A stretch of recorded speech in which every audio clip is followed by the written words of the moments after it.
어떠셨나요? 송기령 저자의 그냥 하지 말라. Don't just do it 이라는 책이었어요. 나이키 슬로건이 just do it이잖아요. 약간 그걸 패러디한 느낌도 있고 그냥 하지 마 이런 해석이 될 수도 있고 그냥 하지 말고 제대로 해 뭐 이렇게 될 수도 있고 되게 흥미로운 제목이죠.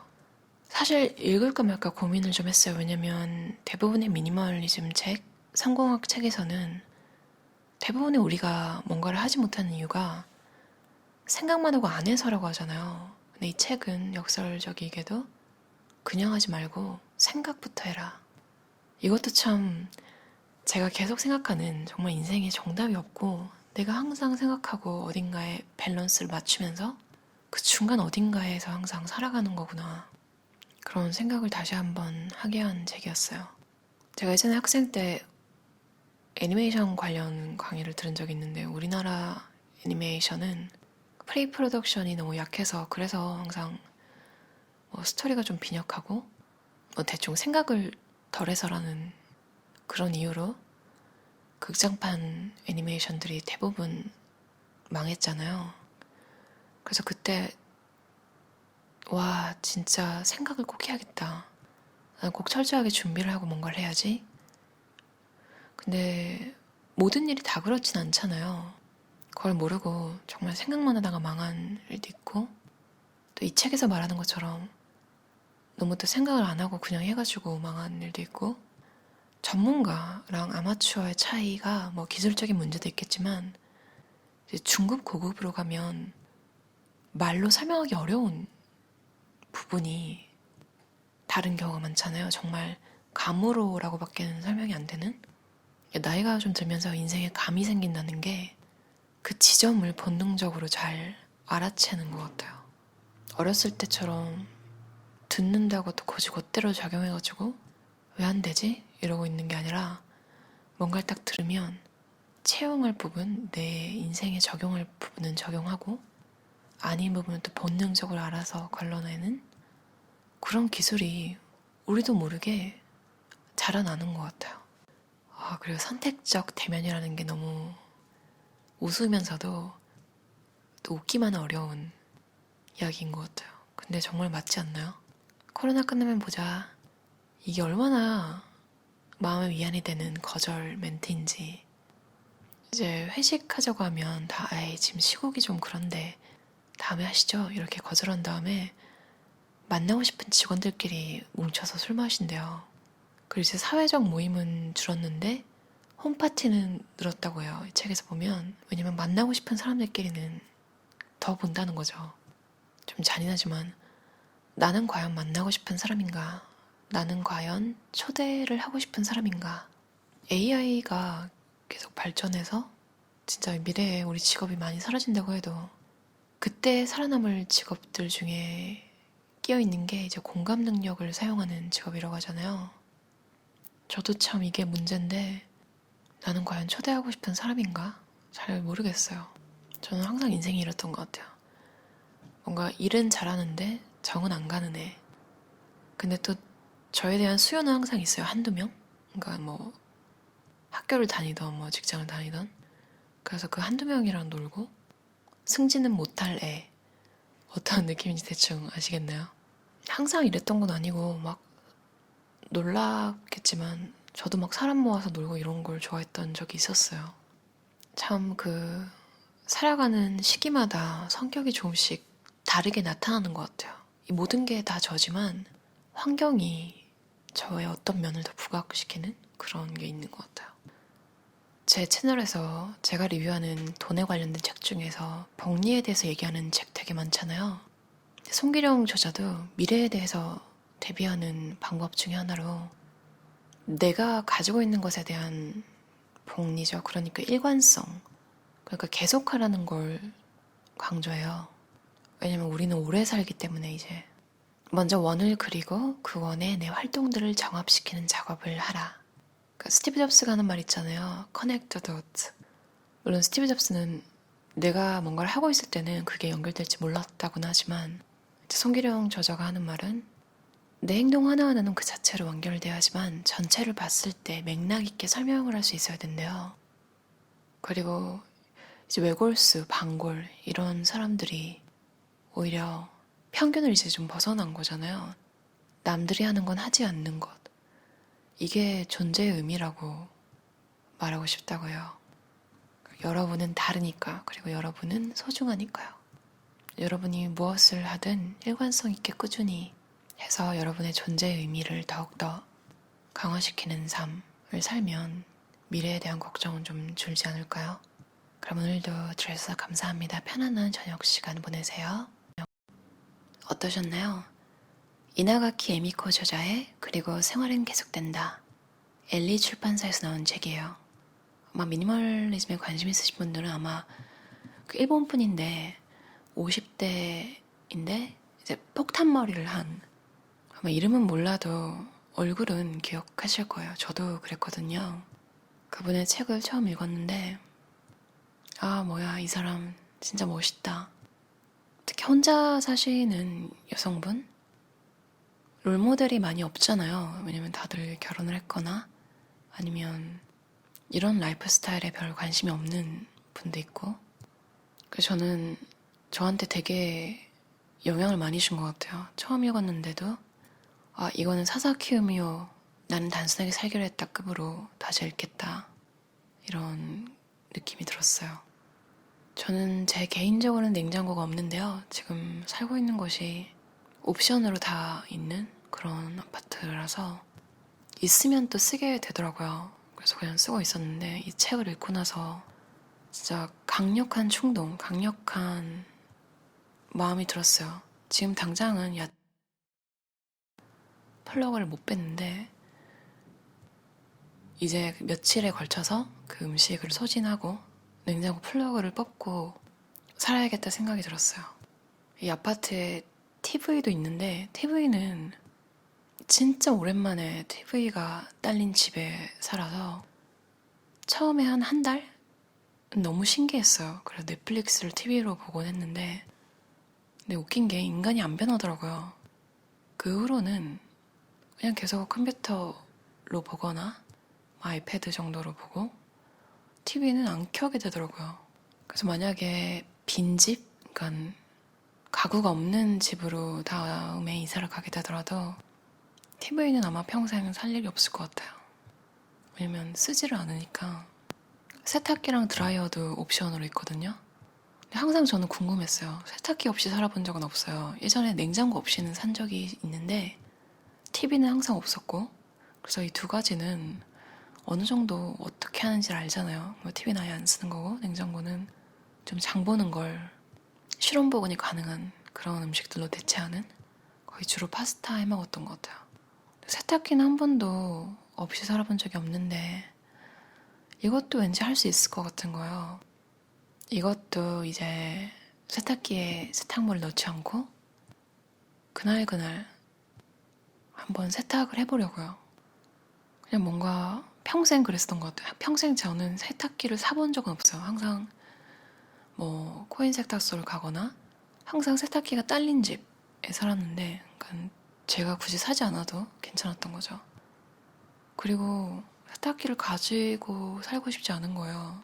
미래에도 별로 안 사고 싶다 이런 생각이 드는데 호주에는 아파트를 이사를 가면 빈 아파트에는 신기하게 건조기는 딸려있는 집이 많아요. 집이 비었어도.